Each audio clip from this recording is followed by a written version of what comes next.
all policies are gendered, and climate policy is no exception to that. My name is Laeticia Thissen, and as the policy analyst on gender equality, I'm particularly delighted to moderate this session.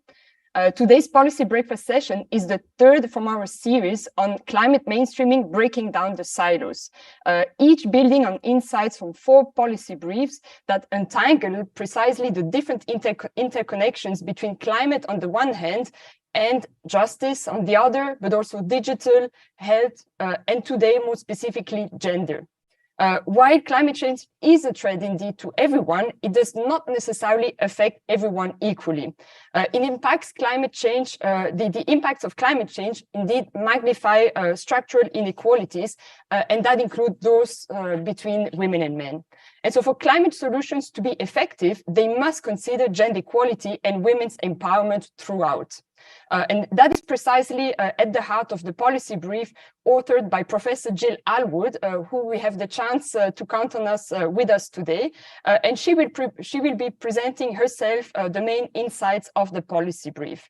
Professor Gill Allwood is a professor of gender politics at Nottingham Trent University, and she has extensively worked on gender equality and gender mainstreaming in EU external action, international development, migration, and last but not least, climate change policy. On top of this, she has also quite a lot focused on gender-based violence, domestic violence, and the Istanbul Convention. So as such, we could not be more delighted to count on her as an author and as a presenter of this policy brief. We also have the chance to count on 2 expert voices joining the conversation with their applied knowledge and experience. First of all, with Kata, the Deputy Mayor of Budapest, and who is also a representative of the European Committee of the Regions. And as such, she's the Vice President of the PS Committee of the Regions, of the PS Group in the Committee of the Regions, and the Rapporteur of the opinion on gender equality and climate change towards mainstreaming the gender perspective in the European Green Deal. And last but not least, we'll also count on the inputs by Anke, who is the Senior Expert, Gender Expert at Women Engaged for a Common Future, an NGO network focusing on integrating gender issues into environmentally sound and sustainable development work. So thank you very much to all of you for being with us. And now, without further ado, I will give the floor to Professor Gill Allwood for her presentation. Thank you, Laeticia. Thank you for the introduction, and thank you for joining us today. We've become increasingly familiar with the idea that some issues can't be addressed in policy silos, but need to be integrated across all areas of policy making. And climate change is one such issue. So climate change is cross-cutting. It requires action in most, if not all, sectors. So there'd be no point in having a climate strategy if agriculture, industry, trade, energy simply continued business as usual. This has been clearly stated in the political priorities of the von der Leyen Commission, and it's been followed up in legislation and initiatives as part of the European Green Deal. References to the need to mainstream climate action have become widespread within the EU, and climate mainstreaming is underpinned with financial commitments. Climate mainstreaming was introduced in the 2014 to 2020 budget and was retained in the 2021 to 2027 budget with an explicit spending commitment of 30%. So this is great. Climate change is an existential threat requiring urgent and substantial action. It can't be addressed in a silo, but it must be integrated across all policy sectors. However, seeing this attention to climate mainstreaming has led me to ask, whatever happened to gender mainstreaming? And why, despite the treaty obligation, is gender not mainstreamed throughout climate policy, but importantly, throughout climate mainstreaming? Gender mainstreaming originated at the 4th UN Conference on Women in 1995 in Beijing, and it was adopted very soon afterwards by the EU in 1996. The idea was that gender equality couldn't be achieved by addressing the problem in separate ministries or departments or units, but that gender equality had to be mainstreamed throughout all policy areas and at all stages of policymaking. Gender mainstreaming quickly became one of the two ways that the EU attempted to achieve gender equality, along with specific measures targeted at women. One indicator of its success is the spread of the term mainstreaming. So we're very familiar, for example, with calls for other issues to be mainstreamed, security mainstreaming, the mainstreaming of migration, the mainstreaming of sustainability, and many other cross-cutting issues. So gender mainstreaming at the time was a radical and transformative idea. It had lots of transformative potential, but despite its very rapid adoption, gender mainstreaming quickly became a tick box exercise with little transformative impact. Also, in contrast to climate mainstreaming, there's no overall target for spending related to gender in the EU budget. A report by the Court of Auditors found that gender is the cross-cutting priority least well integrated into the EU's spending programme and least well incorporated into impact assessments. So has gender mainstreaming worked? Well, simply by looking at the state of gender inequalities in the EU today, we see that there is much progress still to be made. After nearly 30 years of gender mainstreaming within the EU, gender equality has now stalled or even regressed. And this is the case worldwide as well. So in September 2022, a UN report noted that it would take 300 years to achieve gender equality at the current rate of progress. And the 2022 Gender Equality Index, which is produced by the European Institute for Gender Equality, found that gender inequalities have increased in the EU in employment, in education, and in health for the first time in a decade. But what's this got to do with climate policy? Well, firstly, inequality is bad for climate mitigation. For example, frequent flyer super emitters represent just 1% of the world's population, but caused half of aviation's carbon emissions in 2018. This is also gendered, as men make up more than 89% of billionaires worldwide. Inequality also means that the wealthy can install solar panels, insulation, use energy-efficient appliances, but that those already in energy poverty can't do this. And this creates a vicious circle, with the wealthy having opportunities to reduce their energy expenditure and therefore increase the wealth gap. Energy poverty is also highly gendered, and there are a number of excellent studies which demonstrate the gendered aspects of energy poverty. Gender inequalities intersect with other structural inequalities. They don't exist on their own, and there's certainly not a very simple distinction between the relation between women and climate change and men and climate change. Gender inequalities are much more complex than that. Gender inequalities intersect with class, with ethnicity, with disability, with age, with location, and a series of other structural inequalities. And these intersecting inequalities are evident in the exposure to climate change, in vulnerability to the effects of climate change, in attitudes and behaviour around climate change, in energy consumption and energy saving, in transport use and patterns of transport, in protest and activism, and in participation and decision-making. A focus on the intersection of these structural inequalities reveals that the relation between gender and climate change is much more complex than simply counting the number of women. And it's very important to stress that gender is not a synonym for women. It refers to the social and cultural expectations associated with masculinity and femininity that structure societies, institutions, and social relations, privileging certain groups and individuals and disadvantaging others. So what gender research brings to climate policy analysis is a focus on structural inequalities and power relations. But having said that, an awful lot of attention has been paid to increasing the number of women in climate decision-making. And of course, this is important for reasons of justice. There's absolutely no justification for excluding equal numbers of women from climate decision-making. But there's no direct link between the presence of women decision-makers and excellent climate policy. It's not that straightforward.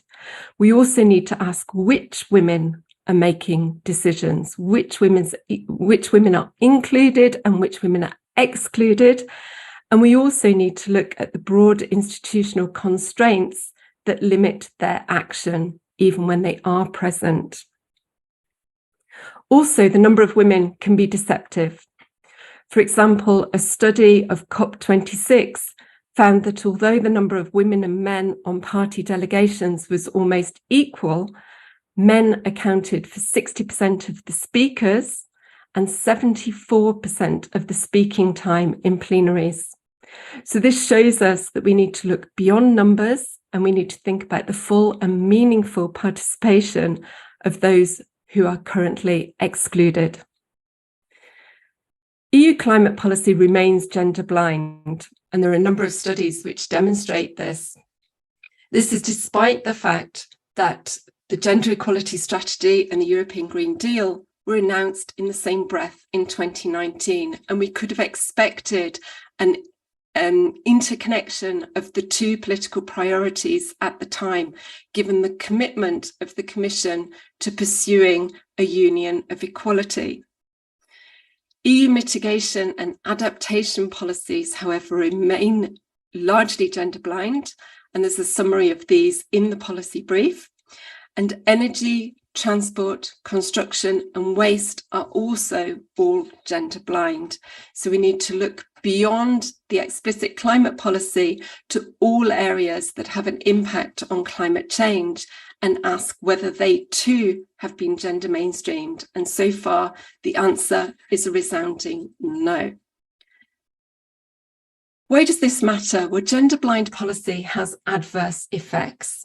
Gender blind policy, by ignoring the gendered impact of the policies that have been proposed, accentuate existing inequalities and can also create new ones. For example, flood-prone areas and housing where the temperature can't be adequately regulated are more likely to be inhabited by poor, marginalised and racialised people. Heat waves kill more women than men, and cases of gender-based violence increase in the aftermath of climate disasters. Failing to conduct impact assessments before policies are fully formulated means that these effects are not taken into account and are therefore likely to persist. And even where energy poverty, for example, is explicitly recognised, it's often discussed in gender-blind terms, meaning that any proposed policy responses don't address the highly gendered nature of the problem. Gender mainstreaming, of course, as I said earlier, with its radical transformative potential, was intended to anticipate and avoid these adverse effects through gender analysis and through ex-ante impact assessments. But despite the fact that these are required for all new policy proposals, they rarely take place. So what can be done? The main policy recommendations which are included in this policy brief include, importantly, mainstreaming gender and, of course, climate throughout all policy areas and at all levels of decision-making, recognising intersections with other structural inequalities, whether these are inequalities based on class, ethnicity, disability, region, age, or others. We also need to raise awareness across all levels of governance of the interconnections between gender and climate change. This includes making sure that we have access to good disaggregated data, which moves beyond counting the number of women. Other recommendations focus on eradicating energy poverty, prioritising public and active transport, and using the transition to a carbon neutral economy as an opportunity to achieve gender equality in employment, in skills, and in pay, really maximising the synergies between the two political priorities of equality and carbon neutrality. Gender equality and climate change are cross-cutting issues, and they're also interconnected. Addressing them together will produce co-benefits and contribute to a gender-just and a climate-just future. It will also contribute to the achievement of the EU's SDG targets, the implementation of the UNFCCC commitments, and the European Green Deal, and the Gender Equality Strategy. Thank you. Thank you very much, Professor Gill, for this insightful presentation. Also, addressing myself to the audience, I highly encourage you to look at the policy brief with all the details and the comprehensive report that you can find already on FEP's website, and also use this as an opportunity to underline that you are more than welcome to raise your question and address them directly to our speakers, both to Professor Gill Allwood, but also to Kata and Anke at the end of this first exchange. So do not hesitate to make generous use of the chat box, and I will be making sure to transfer them to our speakers.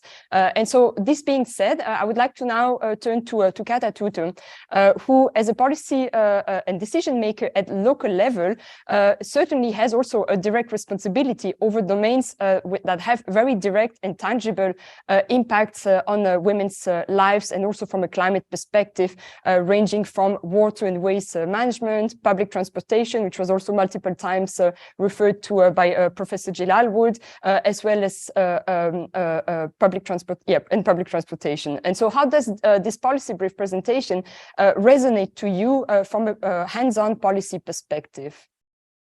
Hello, good morning, everyone. It resonates perfectly. So usually how I explain to this to my colleagues. So we on the European level and cities level and national level are planning to spend a lot of money, billions of euros, to transform our cities, our societies, our economies. This is the Green Deal. So when we talk about the European Green Deal, we say that we will transform the way we live.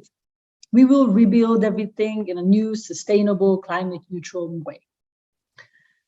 Why is it important that we say that this Green Deal, spending a lot of money, is gender blind? It is because we have no idea how will this affect the existing inequalities between men and women. We have no idea because we don't measure it. We don't have any impact assessment. So we don't know if spending all this money, will it close the gap, or will it make it even wider? We talk a lot about these inequalities. We talk about money because we see the pay gap. Everybody knows it's there, it's existing. We see the pension gap, which is like around 30% on the European level. From all this comes energy poverty. But what is the root cause? The root cause is the unequal distribution of care work, of unpaid care work.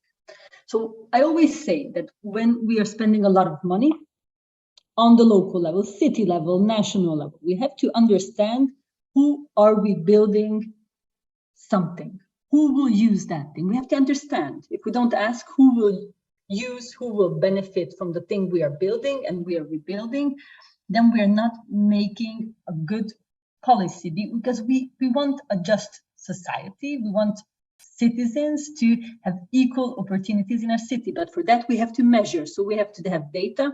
We have to understand, if we build something, who are we helping? Are we building for part of our society's hobbies or building new electric cars so they can change their existing diesel cars? Or are we putting money in to alleviate care burden from women in our society so they can participate better in the day-to-day life? So this is part what I've seen in the energy crisis, and I think these are like things that you can like touch what difference it makes if you have a women's perspective in decision making. What happened in the energy crisis in cities? A lot of cities were looking at all their services that requires a lot of energy, how to cut these energy expenditures, like skyrocketing energy prices, and what they were thinking about in Hungary. Street lights, that it consumes a lot of electricity. So a lot of cities were thinking about, okay, maybe let's cut street light in the night, or let's dim street light. It will be a little darker, but who cares? And at this point, you understand that it's very different, a safety perception for men and women. Darkening streets in the night or in the evening and dimming, it causes very, very different safety perspective. It's not an energy issue, street light, it's a safety issue. You have to understand that you can, if you dim light, if you cut off light, you will actually close women into their homes. And this way of thinking, it's not present. Second, public transport. There were a lot of ideas. Okay, public transport, it uses a lot of energy, a lot of fossil fuels, a lot of electricity, trams, metros. A lot of cities were thinking about, okay, let's cut some public transport services. Let's only think about the peak hours in the morning and in the afternoon, people going to work and coming back. But men and women use public transport very differently, very different proportion. Most of the users of public transport are women, as most of the users of cars are men.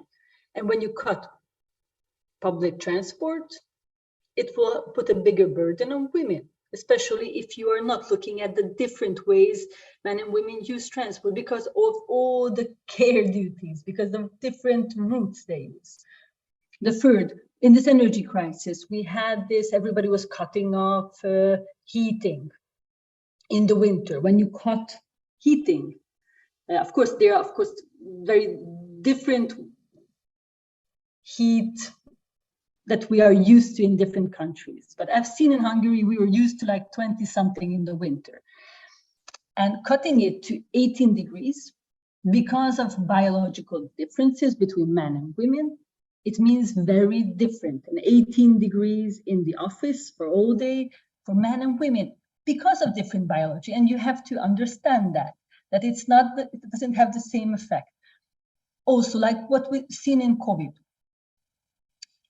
all the care institutions, a lot of municipalities, cities were thinking about having longer winter breaks, having longer nursery breaks in schools and winter breaks in schools and nurseries, care institutions, cutting off, creating new care facilities for the elderly, who are the main caregivers, who are staying home.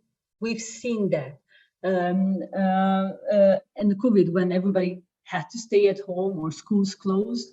So these are the things that has to be there, this perspective, this gendered perspective. And of course, it's not just about women, as the professor said. I always say that when it comes like waste, we see that women recycle more and waste less.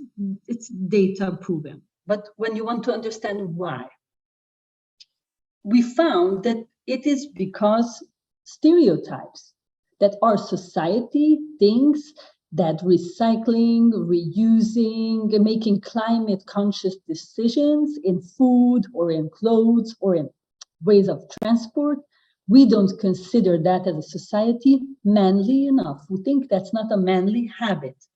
And changing this perception can help a lot with reaching our climate and energy goals. So thank you very much. I'll stop here. Thank you so much, Kata. I think this is again brilliantly illustrating that there is also a need through gender impact assessments to put into question what we consider to be the norm, where many times this norm is actually tends to be the male norm that is also blind to women's everyday reality, ranging from public transport, safety, health, and behavioral change, also whereby women tend to be more inclined to recycling and so on. So I think this already sets very much the tone on the relevance of gender mainstream, but also of applying an approach that goes beyond the siloed approach, which is precisely the heart of this project and this series. And so now I would like to turn to Anke Stock, who also comes as an established expert both on gender and climate policy, and who has focused extensively on how to gender mainstream climate projects. And so what are, in your views, the main takeaways from these policy briefs in terms of ensuring that addressing the climate crisis can be done in a gender-just manner? Yes. Thank you very much, and good morning, everyone. I'm very happy to be here, and I'm really also very happy to take part in this discussion and see the extreme, the very good links that have been shown by Gill Allwood between climate change and gender, and it became very clear what the problems are. Women Engage for a Common Future, WCF, is working on this interface for quite a long time, and also including to work on many issues related or part of the European Green Deal. And I would like to share a few of our experiences from the work on the ground with our partners, and how this translates into the advocacy work, which is so important in order to, gender mainstream policies at the European level and laws, of course, and influence those policymakers and try to make them aware of those issues. I would also like to revert to energy poverty that has become a increasing problem during the energy crisis, and we've seen these rising numbers of people living in energy poverty. We have a 4-year project which is going to end this summer, Empower Meet, where we deal with energy poverty in the Mediterranean, and we have a very strong focus on the empowerment of women on the local ground.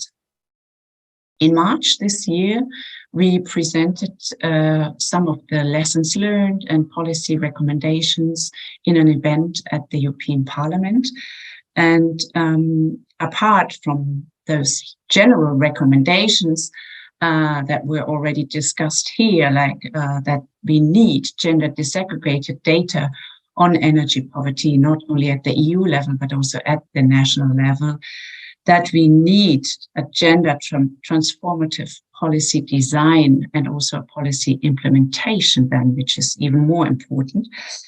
And that we also need targeted financing. So in particular, gender indicators must be included in all those financial programs that are being implemented and discussed at currently. We also, in that project, we looked at the recast of a few directives which have been newly drafted under the Fit for 55 program, and in particular at the Energy Efficiency Directive. And we found that the barriers are still the widespread ignorance of gender equality issues. So there is not sufficient knowledge and awareness amongst many policymakers, in particular when we look at the underlying structures of inequality, at the gender pay gap, the gender pension gap, and obviously also the unpaid care work and domestic work. So these issues are not taken to be at the heart of the specific area we are currently working on. So that's something where we always think this is this needs to be addressed separately, but is not integrated in the actual problem that is currently discussed. So in that case, the Energy Efficiency Directive, but it has to be taken into account. Nevertheless, I would say there is, with the growing inequalities and social issues coming to the surface, I think there is a sense of understanding these underlying structures of inequality. And I think that's also quite a chance for gender equality issues to be taken more seriously. And I want to give one example. For example, this concept of vulnerable consumers, which has been discussed under the Energy Efficiency Directive, and it's going to be discussed in a separate commission to find a common definition for member states to work on this. So women, we know that women are more prone to energy poverty. We know that there is this gender gap, the gender pay gap, which leaves them with less resources to tackle energy poverty, in particular if they are elderly or single women, single household, female-headed households in particular. Then women are more sensitive to extreme temperatures. So we are aware of this, and we need to take that into these discussions on the concept of vulnerable customers. What needs to be done? Yeah, we need more research on those links. We need more data in particular as well.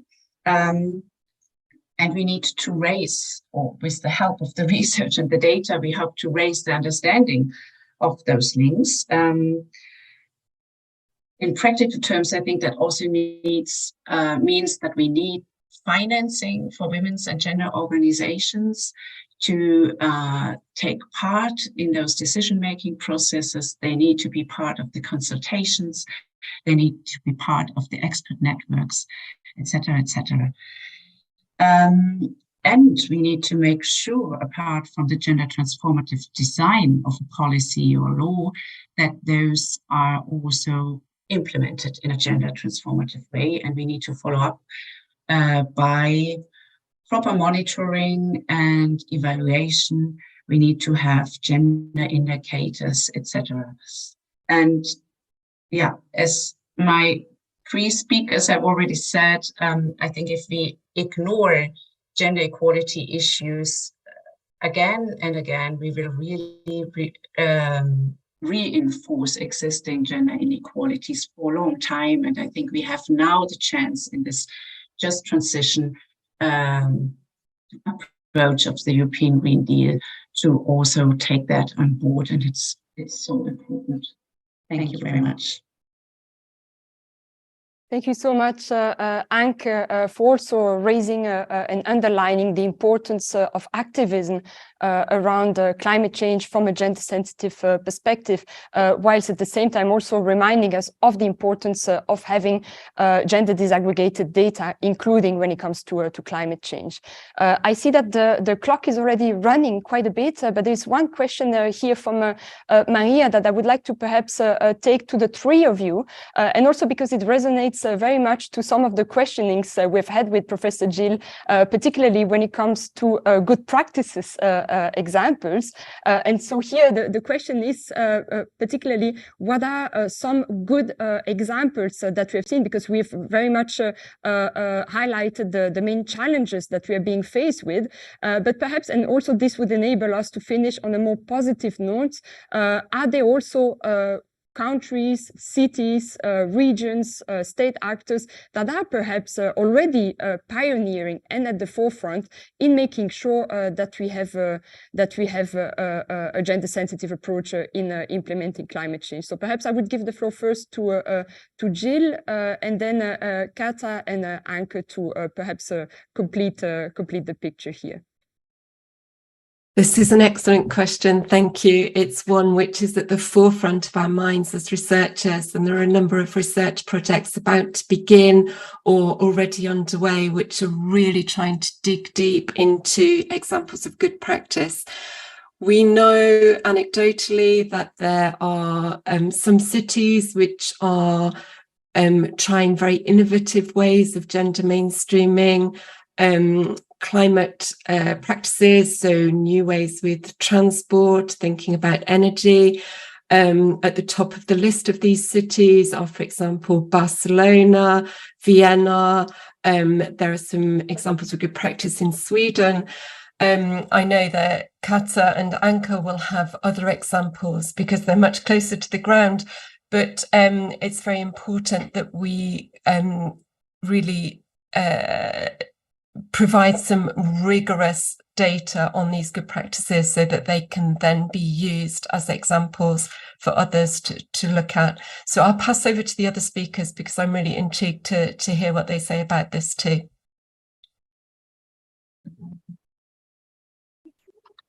Okay, then I'll take over. Yes, we have examples, but it's not mainstream.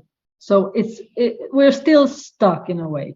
When somebody asked me to show one city where like they're doing it all, I always point at Vienna, because there are a lot of cities who are having one issue, like safety for women, which is really important. Safe streets, violence against women. A lot of cities are doing that. But if you want to look at gender mainstreaming on all policies, you look at Vienna, and because they have strategy for that, they're actually doing what they've written down. They have the office, and they're actually publishing everything they're doing when it comes to looking at equal using of public spaces, on gender-based stereotypes, violence against women, in transport, in housing, in energy. So we're still in the phase that we have some cities. The forerunner is Vienna. I'm looking at Barcelona with their program on women. I see Umeå in Sweden. I see other Swedish cities, some Finnish cities, but they're still not the majority of cities.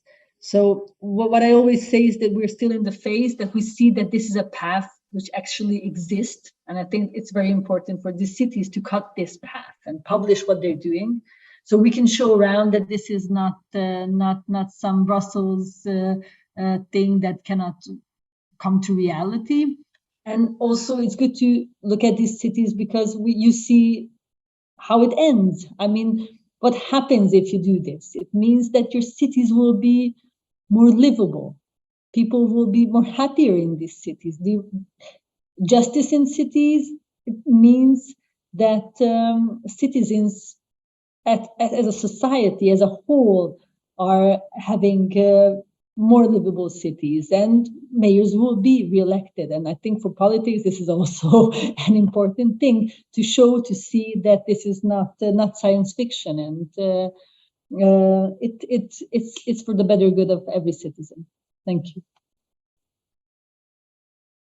And passing on to Anke. Yes, thank you. Yeah, of course, Vienna, and in particular gender budgeting, is a very nice example of gender mainstreaming in a city. And I would like to rather refer to experiences from our partners from the ground. So it's more about issues established from local and grassroots levels. So, for example, if I stick to the energy field, what we have done with the EmpowerMate project, it's also actually coming from Barcelona, that they established, and it has been running since a few years, collective assemblies for vulnerable customers. So they are coming, meeting once a week in a safe space in the city. They are free to discuss their issues of energy poverty. It's about the bills. It's about different approaches, sharing their knowledge, their experiences, their sorrows, and their problems, of course. And they are joined by legal experts and psychologists and so on and so forth. And through these regular meetings and the regular exchange, they are really empowered, and they develop structures how to tackle the problems and the energy poverty issues.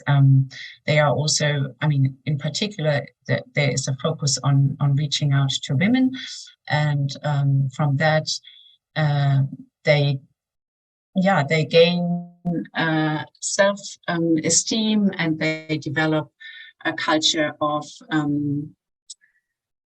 taking on those issues, going on to maybe take part in decision-making processes, and so on and so forth. So it's really a self-empowering experience.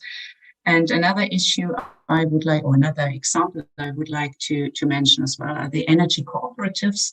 This is something we've been supporting or working on here in Germany as well, but also in other countries in Eastern Europe, for example, with our partners. So it's really taking energy production in your own hands, trying to develop a democratic approach on how you gain energy and how you use energy. It also really attracts women because they feel capable of taking on those responsibilities. It's a decentralized approach. It's it's also a way of empowerment, really. And I think these are interesting examples, but they are low key, and they need to be transformed to another level in order to really have a transformative change here. Indeed. And in fact, all of your answers somehow already anticipated the comment that was made here in the chat box by Zefi Di Madama. She's highlighting that she prepared with her university in Athens a research about climate change and gender focus in the Mediterranean area. And so they have specific results about different sectors, including agriculture, but also many things that still needs to be done. And so they believe with the university that local authority must take action. And here she was asking what are the proposals on that level. So I hope that she will find answers in what you were giving here. But unfortunately, like natural resources, also time is and so I'm afraid I need to close this session, but I would like with this to, from the bottom of my heart and on behalf of FEPS, as well as our partner FES, thank our three speakers. I hope that our audience who took the time this morning to start the day with us found it as insightful and inspiring as I did. And I'm sure that all of us will start the day and continue our work inspired with new ideas. What is pretty clear is that for climate solutions to be effective, they must consider gender equality and women. In this regard, all speakers are unanimous. We need the gender analysis to assess the different impacts and the different impacts of climate change on women, which also helps identify where inequalities and gender gaps exist and where to take in turn the relevant measures. And so it is only once we better understand the relative distribution of resources, opportunities, constraints, and power in a given context that we can then in turn develop more effective and evidence-based climate policies and action. And so when developing and implementing new climate policies, we must ensure that women and men equally benefit from budgetary allocation to climate action, and climate policies that are synergized with gender equality objectives are more successful at achieving the deep, radical, transformative impact that has been referred to multiple times in order to tackle the climate crisis and ensure social justice. So thank you so much for being with us, and I wish you all a good start in the day. Thank you.